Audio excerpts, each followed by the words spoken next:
Hi, this is Billy Joyce from Through the Vines, and we have another winemaking series video today with La Magia of Brunello di Montalcino, and today we have with us the winemaker and Fabian Schwarz.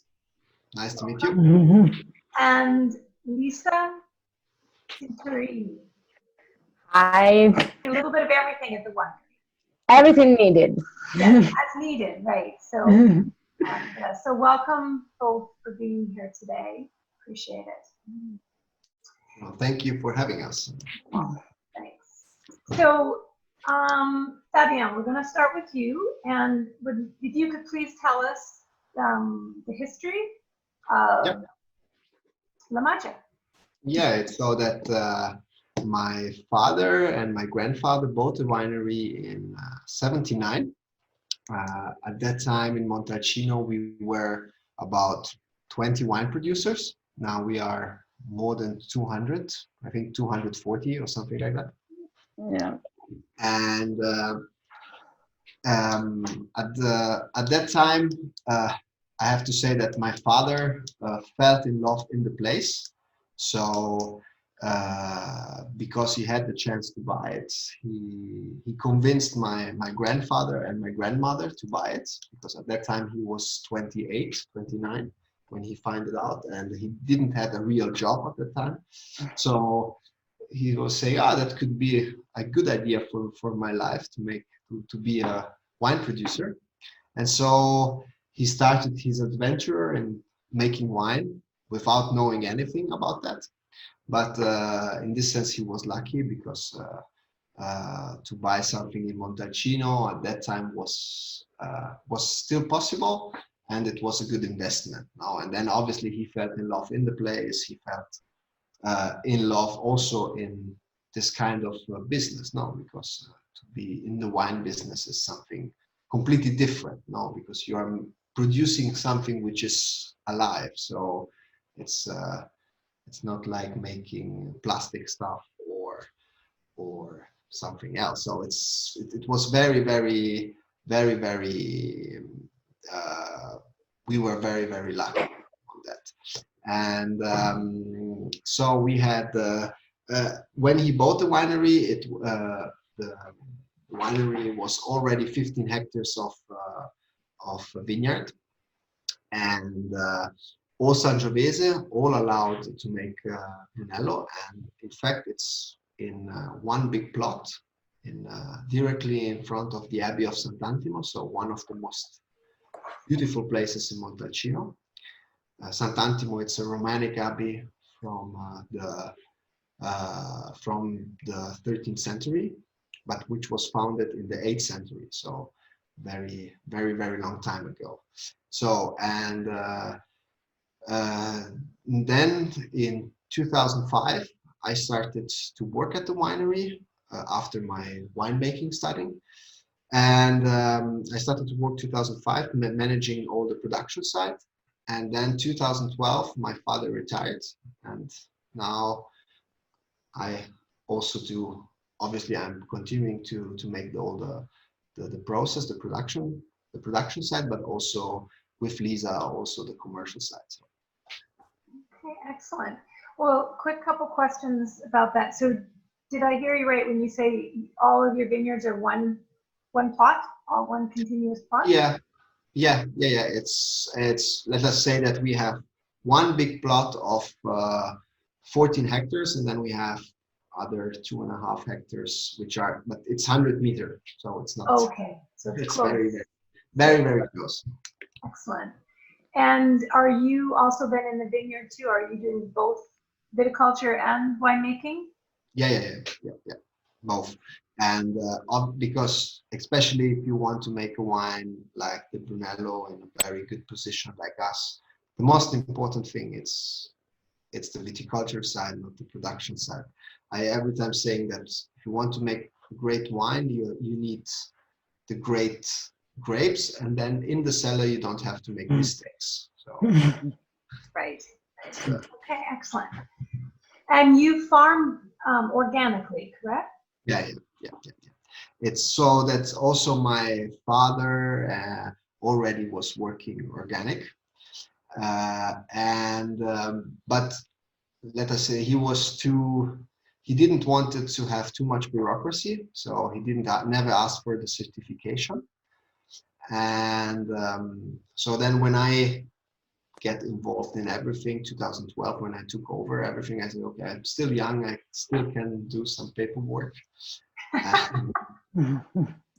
and so I decided to get for the certification, and that was what obviously, well, it was also very easy in the first moment, because normally when you ask for the European certification, you have 3 years of where you have to move, where you are not organic in this sense, where you have to wait.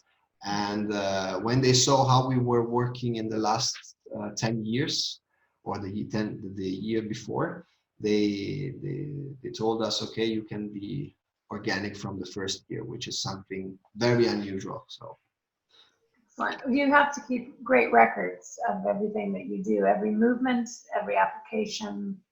but it's yes and no. What they do is they normally analyzing the grapes, to be sure that you are not using any substances which are not allowed. The wine, technically they could, but it's difficult they are doing that. And what they do is then obviously they control all the papers, so all the invoices of what you are buying, and which product you're using in the vineyard and in the cellar, so all that stuff they are controlled. But the problem is that you have to lose 3-4 days, maybe 5 in a year, where for all the day you have to do paperwork with someone who is controlling and looking this product. So that's it. So Lisa, when did you start with La Magia? So I started to work for La Magia in 2016. So actually in this day we celebrate 4 years that I've been working for La Magia. Today? And in these days was beginning of May. Okay. Didn't remember when exactly. And what it's, I do everything. I mean, when I start, I was making only tour and tasting at the winery, because we have a lot of people that actually are coming to Montalcino for discover more and more about the wines we make. And then, yes, everything is just improve, and is actually what I love to do for La Magia. I mean, I'm just, by side of Fabian, and he teach me a lot of things about the markets and everything. So that is what I do and what I like to do. But if you come in September, you can find me in the vineyard picking the grapes. So I just make part of everything. That's wonderful. That's great. How many people do you have regular pickers? Do you hire seasonal workers?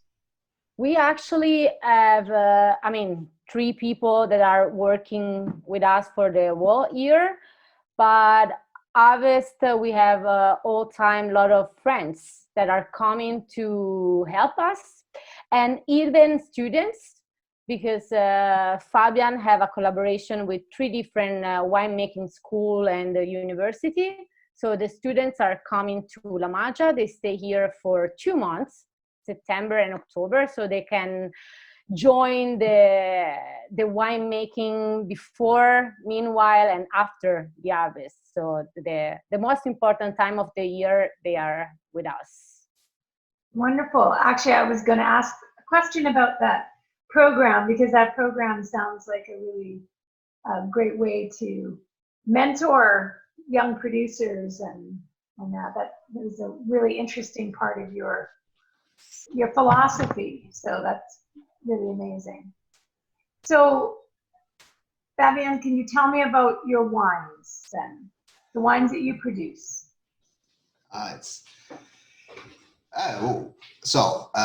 First of all, let us say which wine we produce. So in fact, from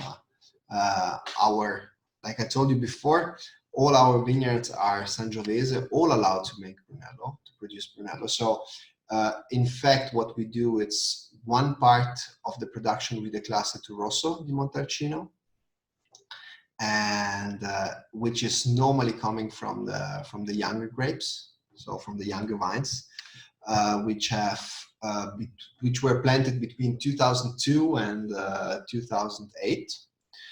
So almost more than 15 years old, or between 10 and 20. And on the Rosso, we try to make a wine which is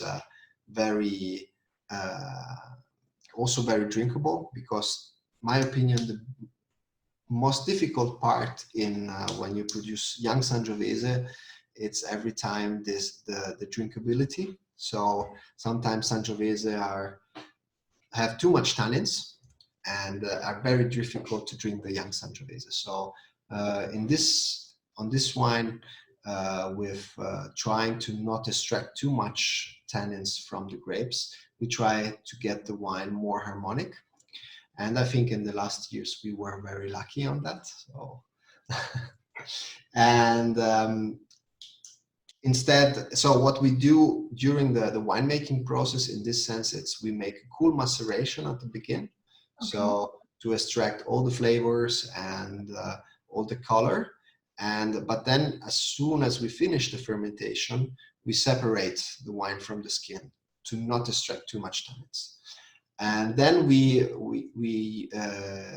wine is going in the oak for about 6 to 9 months. And we use in this case, we use all the big casks or the old barrels which were used 3 or 4 times. So it's in this sense also the oak part of the wine, it's only a little bit. On the Brunello instead, it's coming from our old vineyard, which were planted 74. So which in fact, when my father bought the winery, already were there. And in that case, with the Brunello, we work completely in the opposite way, because we have time.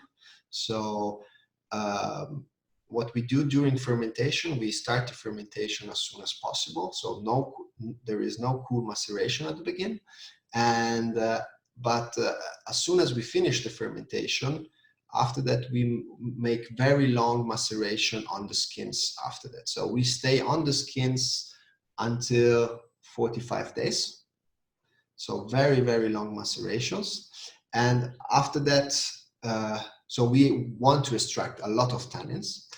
And after that, we move the wine in the oak, and we stay in 500 liter barrels of French oak about 3 years, and 1/3 of new oak. So okay, 30% of new barrels.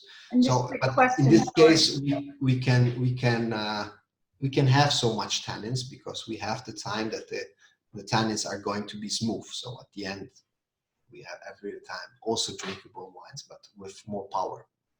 Are you fermenting in the actual fermentation? Are you doing it big and large like oak? Yeah, or you do... So we have stainless steel tanks. Stainless steel, okay. We have the oak casks, the big oak casks, and we also make some. We have 2 amphoras where we make some fermentation. We have we directly ferment in the 500 liter barrels. So also we every time, but that are little things that we every year we experimenting. No, but the big part is it's obviously fermented in the stainless steel tanks and in the big oak casks. And able to control the temperature there, so that the speed of the fermentation itself, or you can onset it a little quicker. Yeah, exactly. You can set it better. especially on if you want to make the cool maceration, you need to control it. Now and when you do your blend, then are you using all these little different pieces as part of the blend for the recipe? So first of all, we divide all our vineyard. We divide the vineyard in seven plots, and all the 7 plots we keep it separately. And you're until the end of the aging, normally of the oak aging, and after that we accept the ciliegia, which is our single vineyard wine. We are mixing all together, and obviously in the years, if there is one part we don't like so much, then we move it to the rosso. So Though the rosso is very delicious as well. thank you. So, and how was the 2019 vintage for you? This was very good. Thought so, but It's 19 vintage was incredible good, because we had a lot of quantity, which was something for all Tuscany like that. But also the quality was very, very good, because we had, I have to say, we had a difficult May because it was raining a lot. But after that, we had very, very beautiful days until also very warm days until the end of July, where some plants started to be a little bit stressed because it was too warm. But then in August, it came some rain, 2 or 3 days. And then the same happened at the beginning of September. And especially at the beginning of September, we had 1 week or 10 days of wind from east, which normally it's very dry.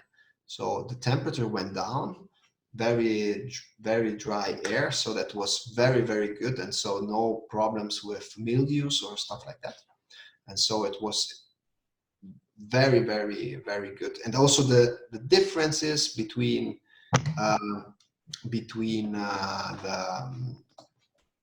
the temperature in night and day were very, very, very big differences. And that is obviously very important for the tannin maturation, all the phenolic maturation.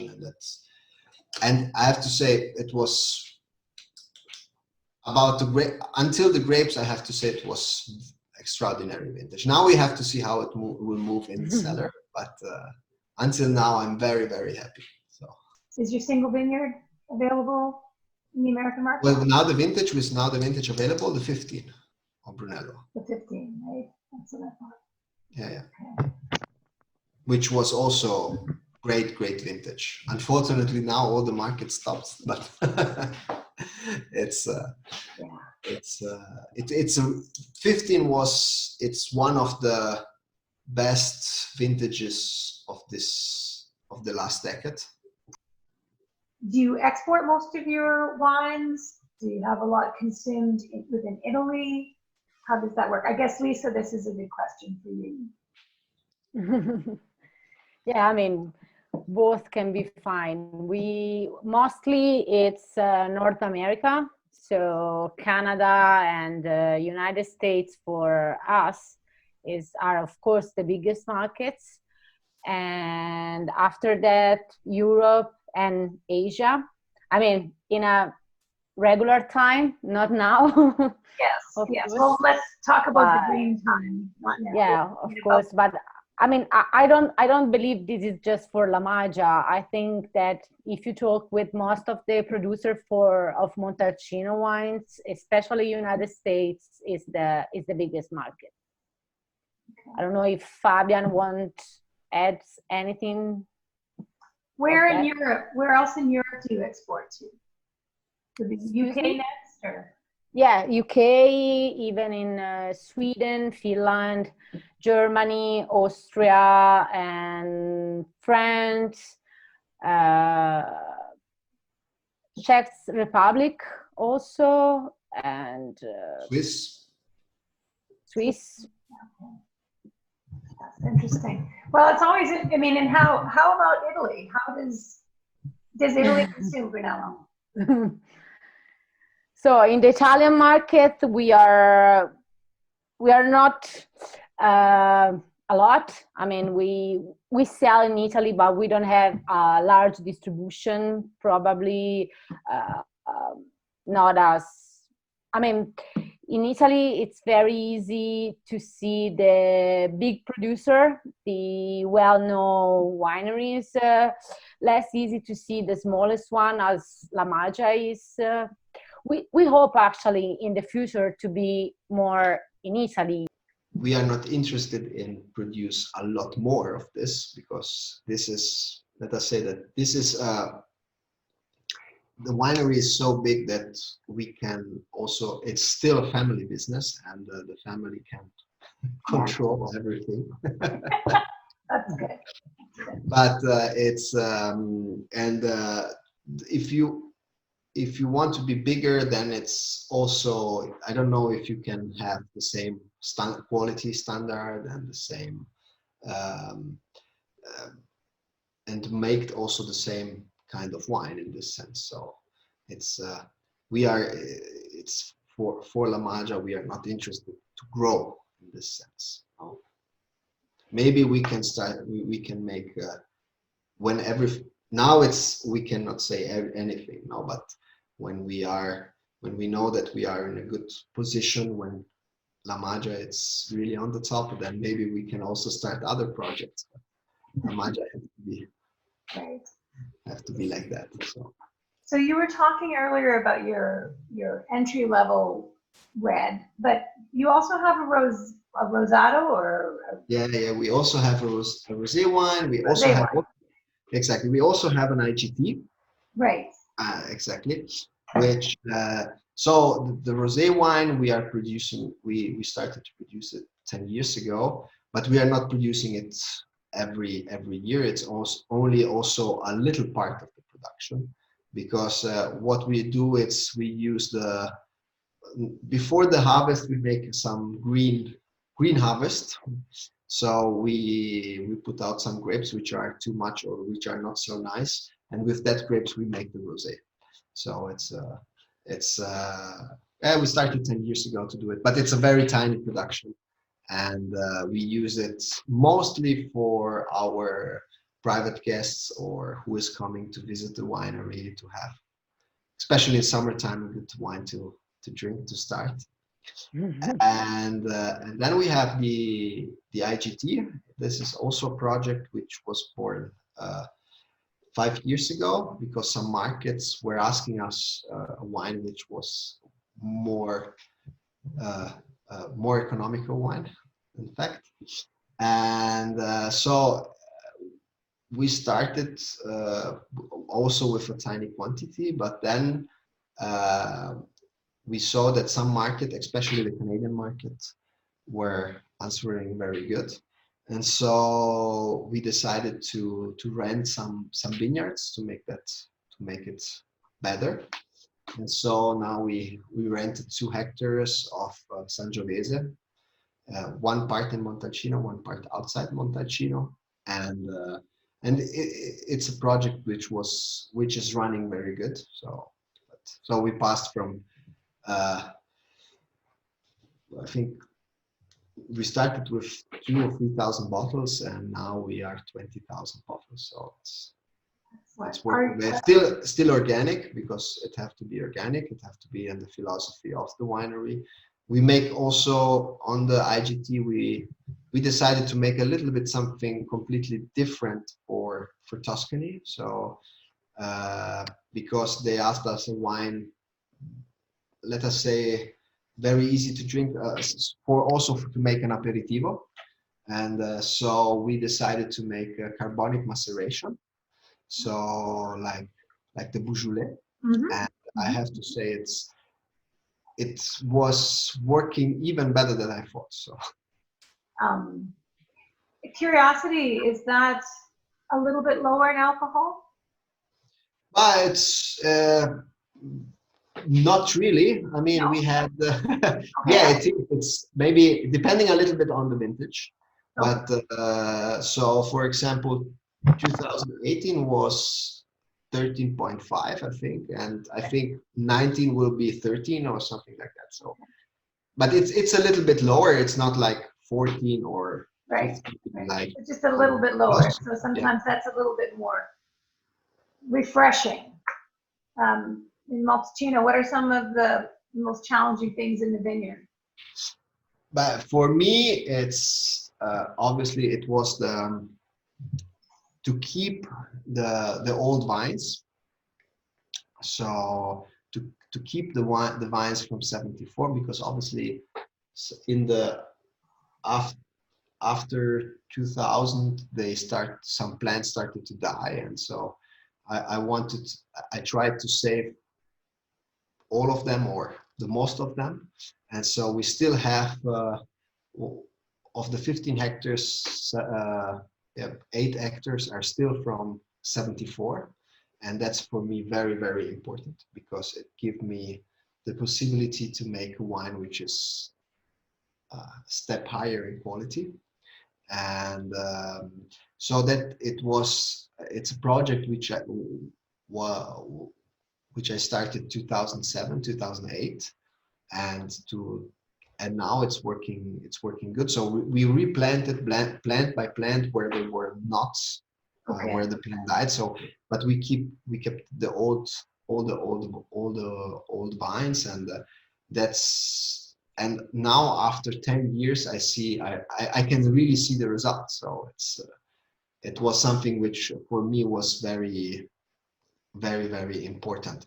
And obviously then there is, in the way to grow the vines, it's every time to find out the right harmony with all the environment.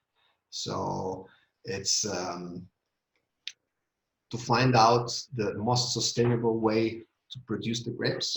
That's obviously very important. And then obviously we are organic, so it's all the organic part. It's important. It's to experiment also in this sense. Within the organic spectrum. So with Sangiovese, how does it produce as it gets older? Like I think every kind of variety better. It's better, but how does the yield change? How does the biggest difference in old vines is that the phenolic maturation, it's going faster than the technology, the technologic maturation. So in the young vines, normally the balance between sugar and acidity, it's normally going faster than the phenolic ripeness, the phenolic maturation. In the old plants, it's the opposite. So the good thing is that you every time have a good phenolic maturation, and then you only have to wait for the right sugar and the right acidity. So that's why it make you, if you want to make quality wine, it makes the life easier. Yeah, well, no, that makes a lot of sense, especially because the balance is perfect. This is one part, and then you have a second part, which is also the minerality which you can have with the old vines, because you have very deep roots, and also that it's very important. But that is something which is not depending only from the plants, but also from the soil. So. What about in the winery? What are your challenges? Space, bottling, For me? Yes. The biggest, also in the winery, in the winemaking, let us say that the next challenge then after getting good grapes, it's to get this to find the best to make a wine which is the best expression of the soil of your vineyard, which is not easy, but we try to do. And obviously also to get the best from every vintage, because you have difficult vintages, you have good vintages, and if you try La Magia wines, you can like every vintage, but there will be every time a difference between one wine and the other. one vintage and the other. And that's obviously important because also every vintage has its own character, you know. And if you take a 2014, which was a very difficult vintage, very rainy vintage, obviously will never have the same structure like a 15, but it's maybe more drinkable. Maybe it's easier for some people to understand. So that's and so, like I told you at the beginning, it's you have to pay attention to not make mistakes. You had good grapes, and then you have to make the right decisions to get the best of one from every vintage. That's the biggest part. So that is the biggest challenge in my opinion, and also to keep the quality obviously in this way very, very high. So, and then also on the winery, also on the commercial side, it's to increase, to find the right partners to bring the wine and the brand and the product all over the world, and in the right way. So what we do with Lisa what we've done with Lisa in the last years, it's every time to find the right partners to work with believe in quality wine, with obviously are selling wine because it's their job and they want to live with that, but also because it's something more. It's also a little bit about passion also. It's and that's obviously that is important. Also to create relationships with people, no? And then we have a lot of customers, or a lot of distributors, partners, which became friends. So it's also that's part of the life, no? Yes. Lisa, when you were traveling, because do you have any stories from any of your travels that are super memorable? It does not have to be Nashville.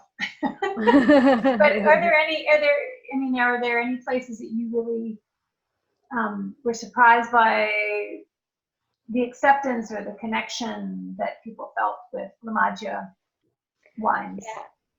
I mean, of course, my trip to Nashville, it's one of the one that I remember with passion. Yes. But yeah, I mean, every travel, it's something that I remember with I should say very, very well. And of course, my first trip was in Asia. I was never been there. And we actually weren't so much represented yet. I mean, I think at that time we were only working in Hong Kong and Singapore, maybe. I mean, we weren't very well represented as we are now. So it was my first trip, first time in Asia. So everything was very new. And so, of course, that one, I remember it very well. And after that, as Fabian say, what it's been so incredible for me is that every partner, every people I met all this time, it's became a friend. It's are people that are not people that are selling a Brunello in his portfolio, but they are selling La Magia. That's different. They know the story, they know the family, they come to visit us as we did with them. So yeah, that's what I really love. I mean, and the relationship is very makes everything very easy for us. Not everybody, but most of are on this way. Yeah. And I'm sure Enotria falls into that, of course. Enotria from New York, and Andrea, Emiliano, of course, they are also Italian speaker, so everything is easier for us. And they all came to visit us at La Magia with their families as well. I mean, yeah, that's the type of relationship that we have with them. So it's so positive to be on this way. Yeah. Is it challenging? And maybe I'm assuming that you don't speak any Asian languages, but is language? My experience from traveling over there as a singer-songwriter, I traveled a lot with a fabulous Dutch guitar player, and he spoke amazing English, and he wrote in English. But I learned a little bit more about, you know, the thought process of where what language you think in. At the end of the day, after dealing with people that speak another language, it can be very exhausting because it's hard to think. I mean, and I have obviously Italian speaking friends here that are from Italy, but Yeah. is it more challenging in Asian countries? Obviously your English is excellent. So, but I would not think that you guys would, and maybe I'm wrong, but you're probably not taking Cantonese or Mandarin or anything like that in school. No. Maybe German, but not. Yeah, Fabian talked very well German. I'm not. And yeah, I mean, Asia, we had some problem, of course, in China. Of course, China, it's not easy if you just speak English. Rest of Asia, I mean, for my experience, Singapore or Taiwan, Indonesia, Malaysia, they speak very well English, probably because they're more touristic place. They are very well involved in the tourist business. Maybe it's that, I don't know. Fabian, Lisa touched on the program that you do with young producers, kind of helping them, people from viticulture school. Where did you go to enology viticulture school? Yeah, I visit the San Michele, which is in the north part of Italy, near Trentino Alto Adige, which at the time was the best winemaking school, probably also now, but at the time it was the best winemaking school in Italy. So that was very, very important for me, especially because over there I met some very important people for me, because they passed me a lot about the passion about wine and how to work in a quality way. So for me was not only the winemaking school, it was also a school for my life in this sense. Yeah, I get it.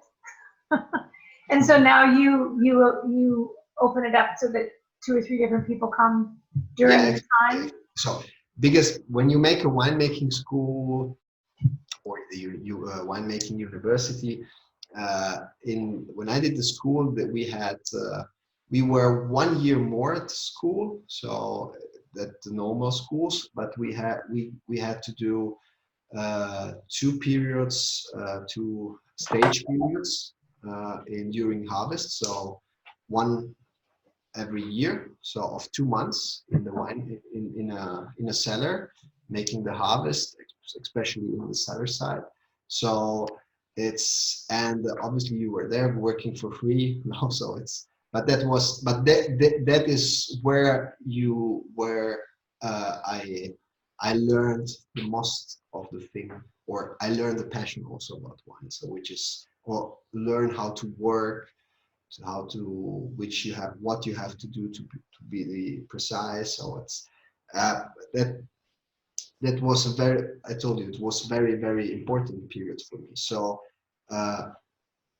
what I've done when I started to work here is to ask first of all the school, and then also other university, if they want to give some students, and that was working. So it's obviously we give them the possibility to work with us, so normally they are sleeping here at the winery, and they have the apartment, they get something to eat and everything, and then they have to work.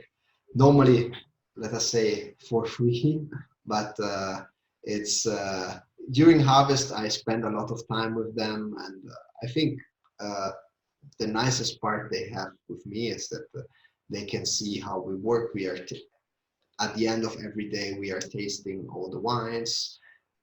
So it's Really getting hands-on. exactly. So I spend a lot of time with them. My wife is every time angry when harvest. Well, I was fortunate to work in Nashville. We had an urban winery, still here, but it's called City Winery, where we trucked hand harvested grapes from California, in a 37-degree Fahrenheit truck across the country so that we could destem them and process them and make wine. And so I did that for 3 years as an assistant. So that was excellent experience. But my dream, my bucket list thing is to spend one growing season, the entire growing season at least, even longer, like even just one entire cycle at a winery someplace, just to understand.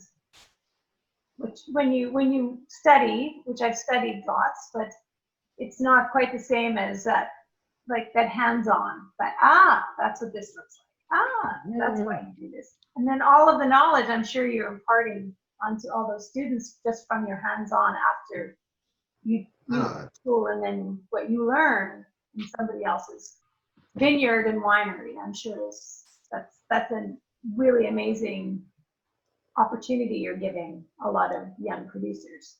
Yeah, you can also come if you want. Okay, well, I was actually fishing. So Okay. No, but I mean, it is something that I would love to do. I just took a viticulture course, like a certificate from Australia online, which is not an easy feat because everything is research, because we don't have, in Nashville, we do not have Sangiovese growing here. But so that's excellent. Okay, so I would like you to talk just a little bit about COVID. This is where we are in the time of COVID-19, which is obviously, we keep hearing it. It is a period of our life that has never happened before, an extraordinary circumstance where the entire world, for the most part, is infected or affected by this zoonotic virus. And we've all seen the newscasts and everything, with Italy, and I always ask everybody, how is it affecting where you are? How is it impacting your business? And not just commercially, but just, or how is it not impacting it in good or bad ways? And obviously both of you might have, opinions on this. So Lisa, you can start. Okay. So, I mean, of course, we didn't expect that situation, and it's difficult. I prefer to not talk about the government decision about that. But I mean, now the situation is starting to be, a little bit better day by day, not only in Tuscany, but all over Italy. I think it will need time to go back, or probably, I mean, I don't know if we will never be back as it was in the past.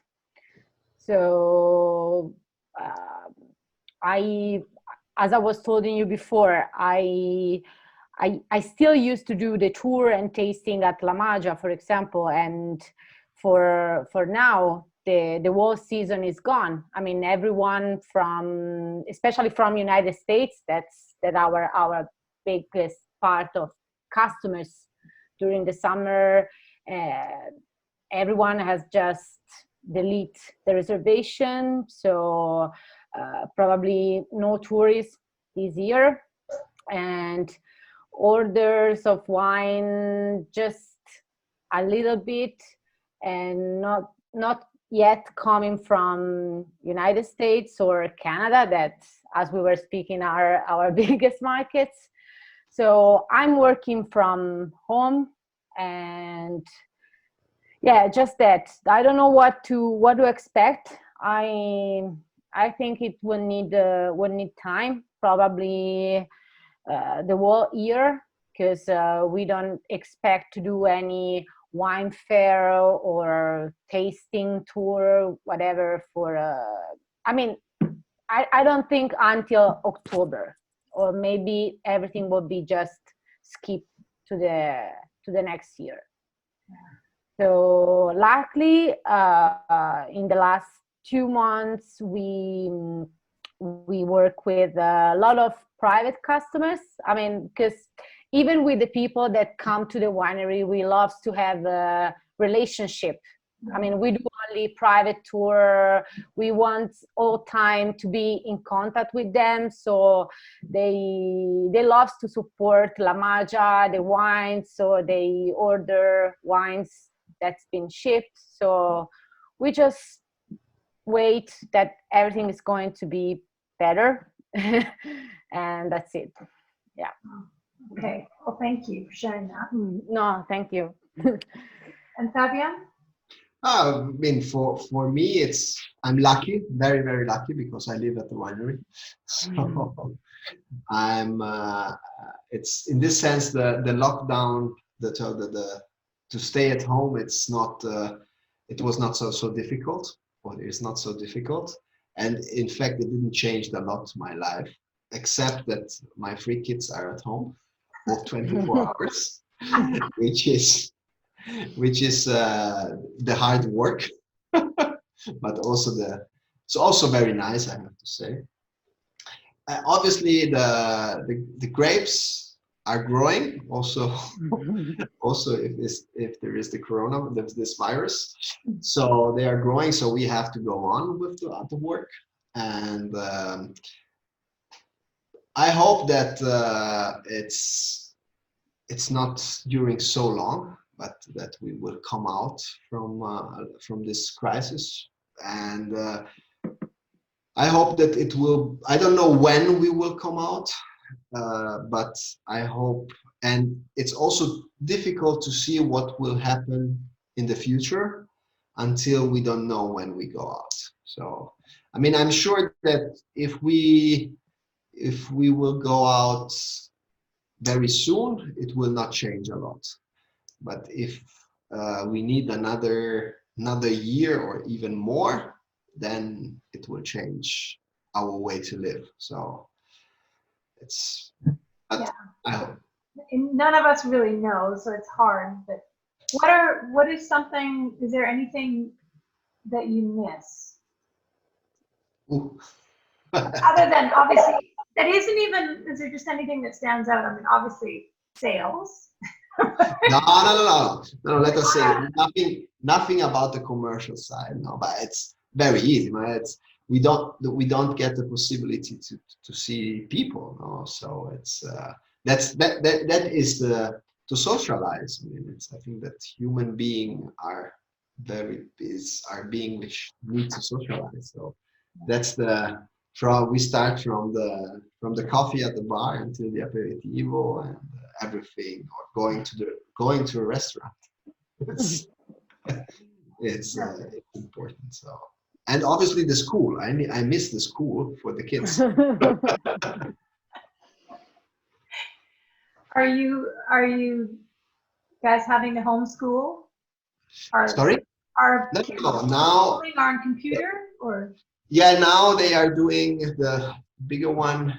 He's 11.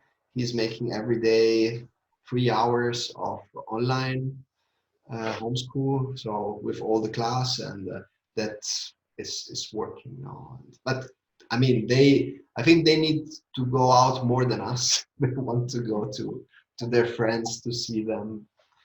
So. Yeah, harder. Do you think, can either of you see anything hopefully good coming out of this time? Even if it's a more global thing, or?